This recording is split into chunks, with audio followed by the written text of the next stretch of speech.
Hey guys, how about a little history lesson with some really great music? Oh yeah, and also an America's Got Talent star is in the house. Also disturbing new charges against a terror suspect in Detroit. Up first, will there be a recount in Michigan? There's a decision on Donald Trump's objection, but someone new has entered this battle. Those stories and more right now, first at 4. Live from downtown Detroit. Local 4 News First at 4 starts now. Good afternoon, everybody. I'm Karen Drew. First at 4, the statewide recount of Michigan's presidential results will move forward, at least for now. Kimberly Gill joins us now live in the newsroom. And Kim, when should we expect the recount to start? Karen, good afternoon. Barring any action by the state Supreme Court, the hand recount will start on Tuesday. Now, the State Board of Canvassers was deadlocked along party lines on whether to approve objections raised by President-elect Donald Trump and his campaign. That deadlock means the vote will go forward, but Michigan Attorney General Bill Schuette has filed his own challenge and is calling on the state Supreme Court to block the recount, calling it costly and pointless. However, right now it appears all 4.8 million ballots in Michigan will be recounted by hand. Mr. Trump spent a whole lot of time on the election trail talking about fraudulent elections and rigged elections, and just last Sunday tweeted about millions of illegal voters. So every time we have an election, we could have one person with a write-in, register as a write-in candidate, and if they have deep enough pockets, they can throw our entire election system into chaos. They are well organized. Well, the recount needs to be finished on December 13th. That's the deadline necessary for Michigan electors to participate in the Electoral College. Now, a recount is already underway in Wisconsin, and a hearing is scheduled for Monday about a statewide recount in the state of Pennsylvania. So, Karen, we'll keep you posted. Back to you. All right. Thank you very much, Kim. In other news this afternoon, first at 4, a Detroit terror suspect is facing new charges right now after federal investigators say he was planning a deadly attack with explosives. In a new indictment, Sebastian Gregerson is accused of planning an attack using grenades bought by an undercover FBI agent. Gregerson was immediately arrested back in July after trying to buy the explosives. The 29-year-old is now facing 2 new charges. The long-running preliminary exam into the Mateen Cleaves' sexual assault case continued today. Cleaves' attorney, Frank Manley, moved to have the case dismissed today because he says it rivals the Duke University case where the lacrosse team wound up exonerated because of false rape allegations. Cleaves is facing several sexual abuse charges and also allegations of unlawful imprisonment. I'm asking that the case be dismissed today because they know. They now have sworn testimony, a timeline, and they have text messages and phone calls from Mr. Cleaves that were turned over to me. They verified them. They know this case is not true. This afternoon, a Mundy Township police officer took the stand, and his testimony throws in doubt whether any assault ever happened. Local 4's Rod Maloney will have that coming up on Local 4 News at 5. 5 children now without a father after a deadly shooting this morning on Detroit's west side. A 44-year-old Anthony Taylor had just returned home from a night out with his girlfriend when a man opened fire as he was approaching his front door. Taylor's father was inside the house and tried to revive him. By the time he got to his son, he had already died. After the tragedy, Taylor's father had a message for the man who killed his son. I want to know that they killed a person who, loved his children. He had 5 of them, worked every day, took care of himself. A van police believe may have been involved in the shooting was recovered near the scene. At this hour, police say a person of interest is being questioned, but aren't offering any more details. We have some encouraging news on the Flint water crisis today. New test results show a dramatic drop in lead levels in Flint homes. Researchers at Virginia Tech found significant decreases in lead levels in homes compared to samples taken back in August of 2015. Iron and bacteria levels also declined. Despite the findings, researchers still advise all Flint residents to continue using water filters or bottled water until further notice. Today's first forecast live from Greenfield Village. Ben Bailey is there to help kick off the annual holiday nights, one of our favorite times of year. Hello there, Ben. Hello, Karen. And yeah, I'll tell you, the number of live shots that are in my top 3, this is one of them. And we're getting started. It's hard to believe it's been a year since we've been out here, but just on cue, Mother Nature making it starting to feel just like the holidays as that cold air rushes in. 30-degree temperatures all across the area. Haven't had a ton of sunshine today with those northwest winds in Metro at 20 miles an hour. We're seeing wind chills right now, which are below freezing in a good chunk of the area. We're down here with the horses that are getting ready to get saddled up and hooked up to the wagon, and they're going to be bringing out Noah and Webster. They're going to hook them up to that wagon, and the first trip that they're going to make is they're going to be taking a bunch of kids to go see Santa out here at Greenfield Village, not too distant future. So we'll get them all. Well, hey, I don't have anything to eat. Is that what you're looking for? Oh, they were just backing up. All right, so we'll be back with your full forecast in a minute, Karen. It sounds good. Thank you so much, Ben. We appreciate it. We'll check back with you in a few. Well, now a young opera singer who made a splash on the TV show America's Got Talent is bringing his talents to Detroit. Travis Pratt is tackling a project that deals with America's painful past and the triumph of the human spirit. Only our Paula Tutman was invited to preview the new musical along with a group of students at Music Hall in Detroit. So this is a show that was actually put together for students. There's really only one public performance, and that's tomorrow at 8 at Music Hall. But these students were the first to actually see this. Do you happen to remember this audition from America's Got Talent in season 8? Travis Pratt proved that you can't judge a voice by the way a person looks. Oh, he was a scene stealer, not only for his singing, but for proposing to Ypsilanti born and raised girlfriend, Elvira, during the audition. From the very first moment I laid eyes on you. Will you marry me? So what is their happily ever after? Yes! Well, this. Oh, yes, they got married and they got busy creating a production based on the real-life story of Roland Hayes, the first black man to be recorded as a classical singer. No Negro will ever make it in this music. In so many ways, this production is Travis Pratt's story too. Obviously, doubts along the way. Like, am I on the right track? Is this right? Am I wasting my time? I've had those thoughts like everybody else. But I'm like Roland Hayes. That tenacity is just, I've got told no thousands of times. Like, I've auditioned and completely fell on my face at times. Like, couldn't even get the notes out. But I know that this is in me to do this, and I'll take no if that's what it takes to get to where I want to be. Once I started learning about who Roland Hayes was, I'm like, hey, babe, this is some stuff you do. Today, students from Benjamin Carson Academy in Detroit got to preview the production. And the daughter of Roland Hayes was actually in the audience to see her father's story told. And while this original production has been designed, developed, and will be performed nearly a dozen times in the coming weeks, those performances have been earmarked and designated for Detroit high school students for their inspiration. And no matter what, you never give up. It's like you ain't see no limit. People were saying, you know, just because of the way our skin color looked, we couldn't do what they did or what others did, you know, or achieved what we wanted because of our skin tone. And that doesn't determine, I feel that doesn't determine your greatness or your ability. The only public performance will be Saturday night, December 3rd at 8 p.m. at Music Hall, a rare opportunity to see a musical genius at work. Paula Tutman, Local 4. What a talent. Thank you, Paula. Coming up, first at 4, a breast cancer patient claims she ran into a very frustrating customer service situation. He held up my ID and said, "Who is this? Who is this?" And I said, "That's me."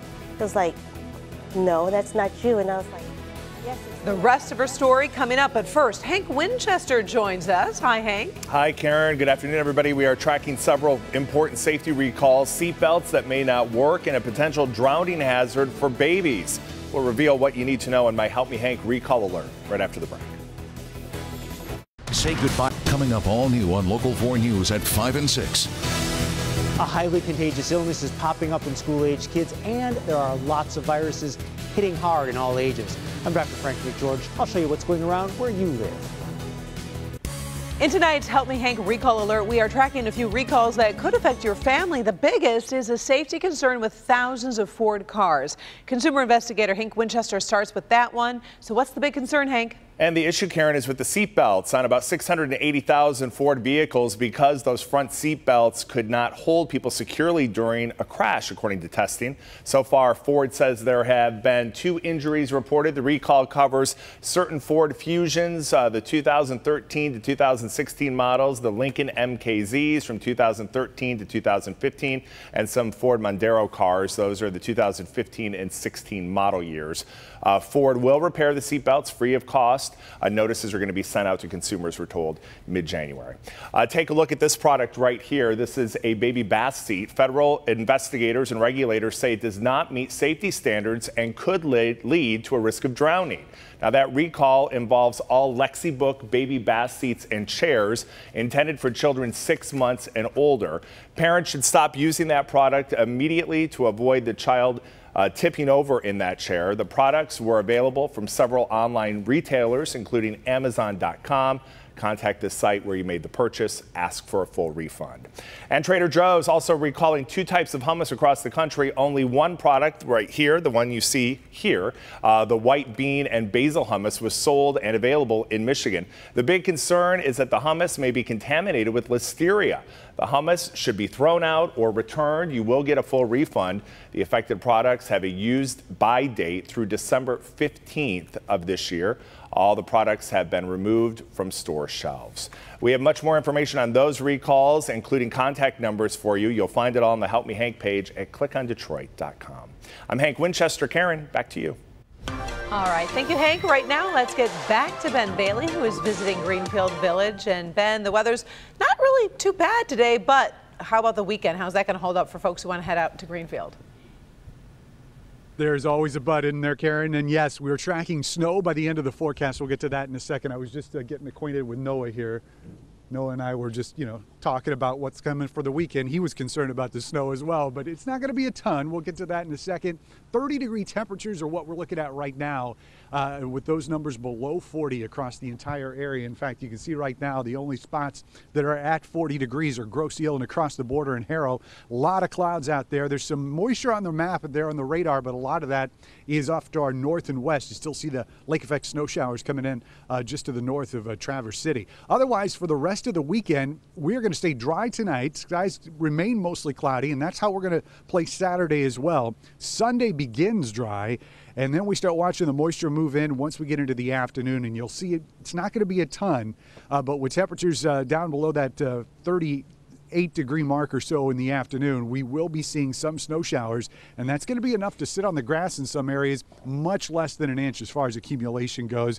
So not going to be a big event as we close out the weekend here for the first one in December. 31 tonight with mostly cloudy skies. West winds 7 to 12 miles an hour. High temperatures tomorrow, very similar to what we saw today, right around 40 degrees. If we're lucky, we'll get a break of sunshine once we get into the afternoon. And your 7-day forecast taking us into next week. There is a big cool down that we're watching once we get into the middle of next week.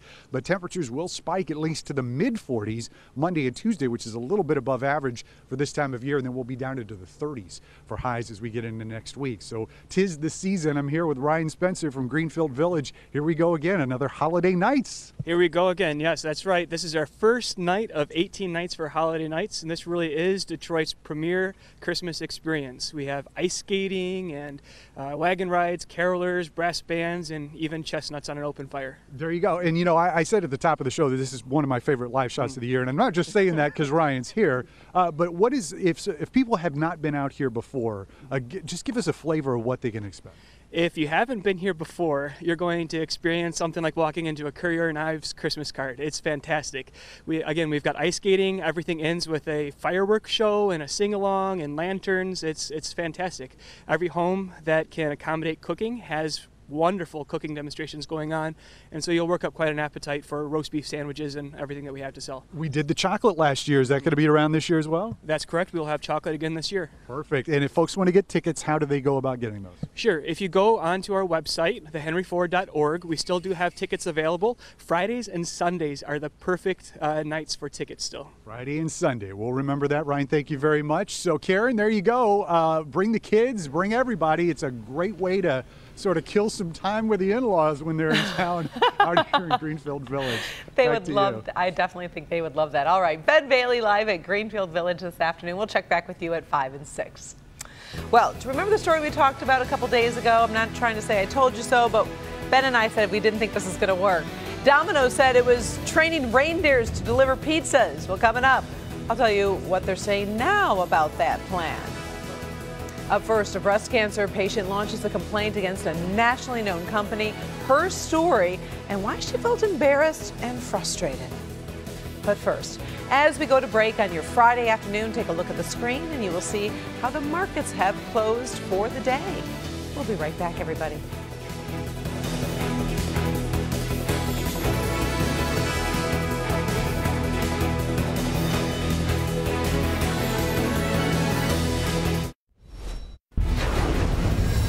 In our top trending stories on your Friday afternoon, this California woman was really frustrated, embarrassed, and hurt when she tried to rent a car at the airport over in Sacramento, California. You see, she's a cancer patient, and she lost her hair during treatment.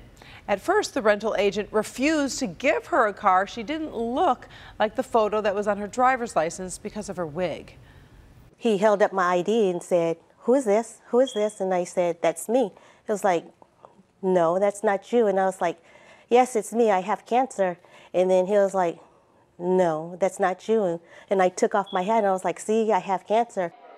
Oh my goodness. Leah Cook protested. She eventually was able to talk to a senior manager and they let her rent a vehicle, but she says the experience was just awful. She reported the incident to Alamo. The company says it takes the report very seriously and is investigating.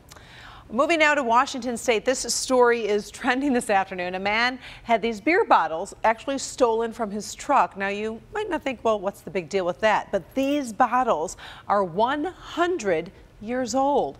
He says he paid $1,000 for this unopened six-pack. They're worth so much because they were made before Prohibition. Now, he's offering cash reward for the bottles and won't press any charges. He says he just wants his beer back. Okay, this story sounded crazy when we reported it a couple days ago. Remember when we were talking about Domino's and it was having this plan to use reindeer to deliver pizzas in Japan?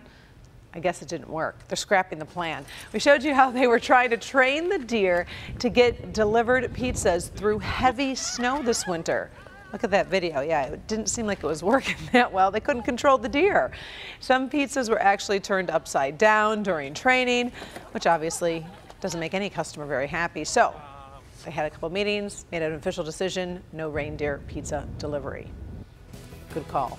Still ahead, first at 4. We've seen some crazy mug shots over the years, but nothing like the one we're going to show you after the break. A man and his troublemaking pet. It's coming up next. Eiserman moving, blue line chance. Score! Steve Eiserman! Vernon and Wass square off. And the 42-year wait is finally over. The Detroit Red Wings have won the Stanley Cup. It's my pleasure to present the Stanley Cup to Steve Eiserman. They're up here to the right. Just watch the numbers on the steps. Winning that cup in '97, just can't describe it. If you're in a Finally, first at 4, the story of a man and his bird. Take a look at this mugshot. It's coming out of Oregon tonight. Craig Buckner brought his bird to court for what he thought would be a quick court appearance. He left the macaw in a tree outside, but Buckner was arrested when he failed a drug test and no one else could get the parrot out of the tree. So deputies took Buckner outside. The bird flew right to him, and then they posed for this mugshot. Officers fed the bird peanuts for hours until a friend could pick him up. Well, thank you so much for joining us for First at 4. We are back in a half hour with Local 4 News at 5. Inside Edition is next. We leave you now with the beautiful sights of Greenfield Village as they prepare for a great weekend of holiday lights. If you're looking for something to do with your family, head on out to Greenfield Village. And meantime, we'll be getting live shots throughout the evening from Ben Bailey. Have a great evening and a wonderful weekend, everybody. See you back here at 5.